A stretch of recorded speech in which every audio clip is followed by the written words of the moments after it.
This is every level of Apex Predator Explained Dinosaur Edition. Level 1, Trash. Right, level 1, bottom of the barrel, the absolute trash tier. And there's only one place to start. Sorry, Compsognathus, we're looking at you. Your name is both rubbish and hard to pronounce. Now, I know what you're all thinking. How the heck does this little guy even belong on the list? Well, here's the thing. It was technically an apex predator, but only because it lived on a tiny European island during the late Jurassic where there was literally no competition. It was the biggest carnivore around because nothing else was there. I say biggest, it feels wrong honestly, because this dinosaur was smaller than your average house cat, which means it was literally 3 feet long, weighing maybe 2 kilograms, that's like 5 pounds. The fossils come from what is now Germany and France, and yeah, without any large predators around, Compsognathus got to act like it owned the place. So what made it so dangerous? Well, it was absolutely rapid, like 40 miles per hour rapid, which is genuinely impressive for something this size. And we know exactly what it hunted as well, because one fossil was found with a lizard still sitting in its stomach, swallowed whole. Screw you, lizard. Lizards, insects, maybe even some fish. Anything smaller than itself was fair game, but here's where its reputation completely falls apart. Jurassic Park made everyone think these things hunted in packs and were venomous. Venom completely made up, and the pack hunting, yeah, zero fossil evidence for that as well. And at the end of the day, calling this thing an apex predator is like calling the biggest kid in kindergarten a heavyweight champion. It earns level 1 because honestly, this is as low as our bar gets for an apex predator that could actually claim the top spot of an ecosystem. But don't worry, things are about to get a whole lot more dangerous. Level 2, Meh. And here's where things get a little bit more spicy, because this dinosaur is one of the first true apex predators. Dilophosaurus lived in the early Jurassic around 183 million years ago, and unlike the previous entry, you kinda gotta respect this one just a little bit. Back then, it was the largest carnivore in North America, reaching up to 23 feet long and weighing around 400 kilograms. It would stomp the hell out of Compsognathus, that's for sure. Now, you're probably looking at these crests on its head and thinking, I know this dinosaur, this thing's a beast, why is it only level 2?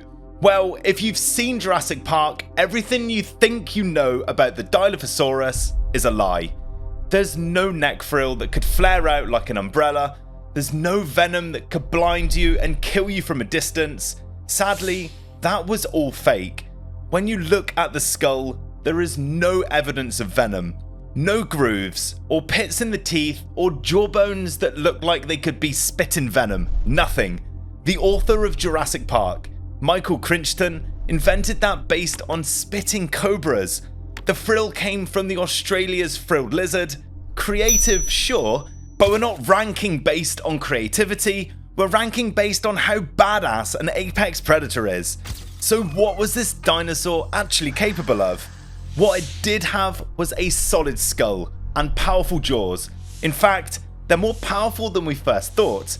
Early researchers thought the notch between its front teeth meant a weak bite force, but newer studies proved the opposite.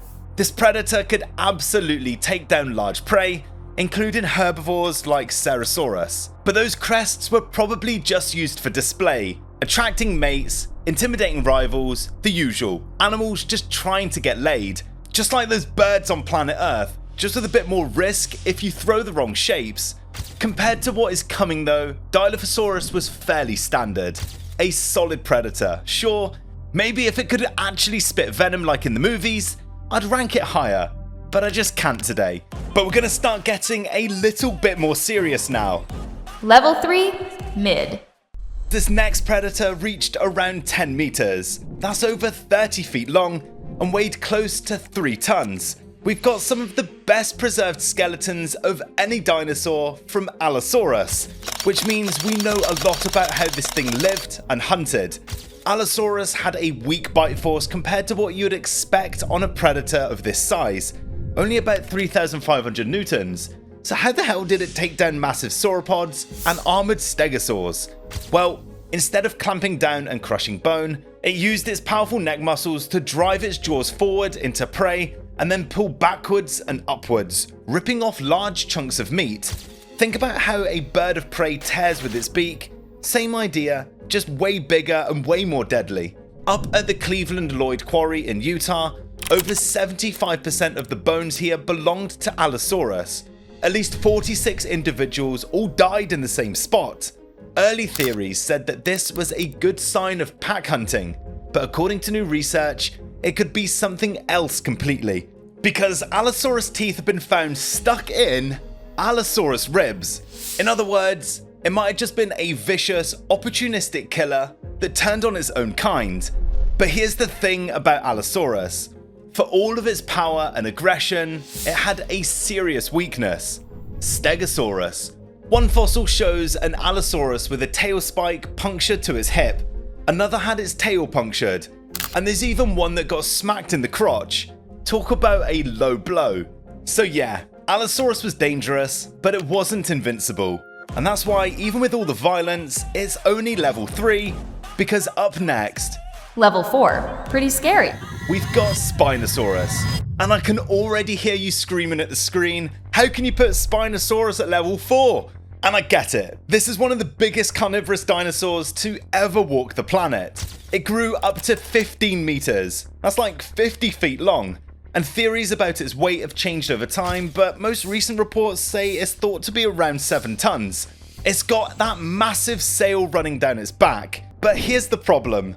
When it comes to raw killing power, Spinosaurus just doesn't belong higher on this list. Let me explain. For starters, its diet was pretty much fish and some more fish. Those teeth and that elongated jaw were perfectly built for snatching prey out of rivers. Sure, there's some evidence that it could take down smaller dinosaurs or scavenge from carcasses, but large prey, sauropods, other massive theropods, there's no real evidence Spinosaurus had the ability to hunt anything like that. And that's before we even get onto the debate of whether this thing could actually swim. I know they're taking out boats all over the place in the latest Jurassic World movie, but we don't know for sure that they could zip through water like that. In 2020, a team found a nearly complete tail with massive spine extensions that created an oar-like shape. They tested it with robotic models and pretty much said Spinosaurus was a swimmer, it was aquatic. The most extreme adaptation ever seen in a large dinosaur.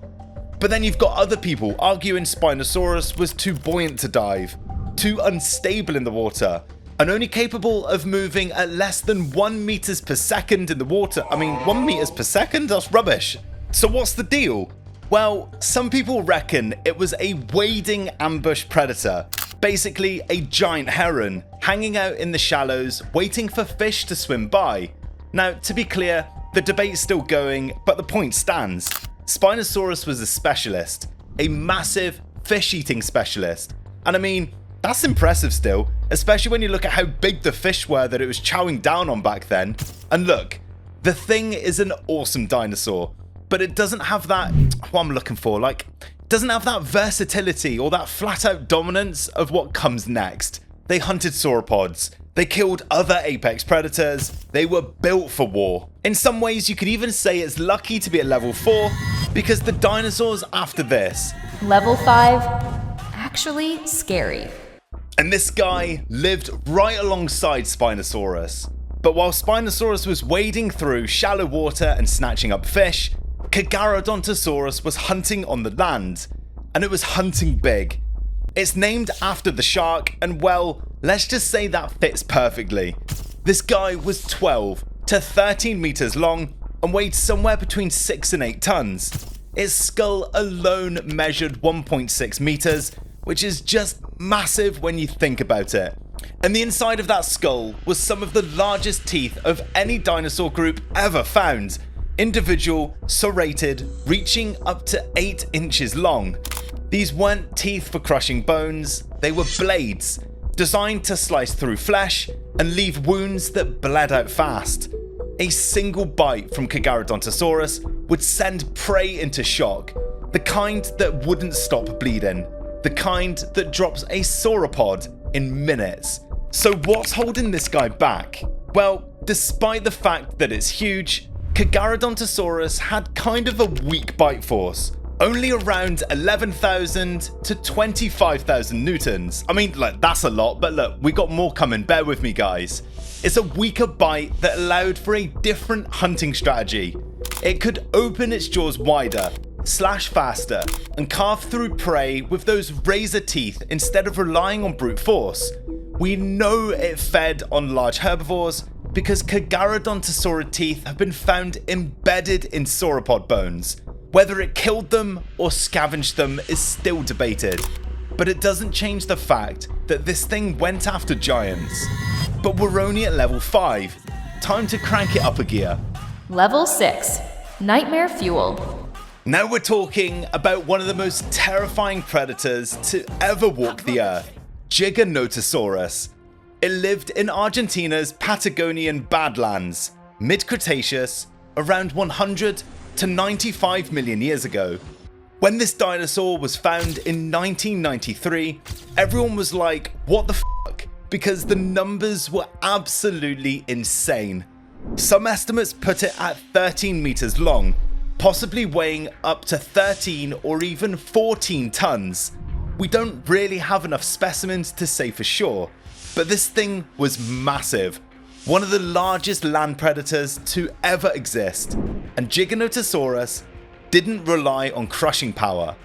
Its bite force was only around 6,000 newtons, which sounds strong, but for a predator this size, that's actually really weak.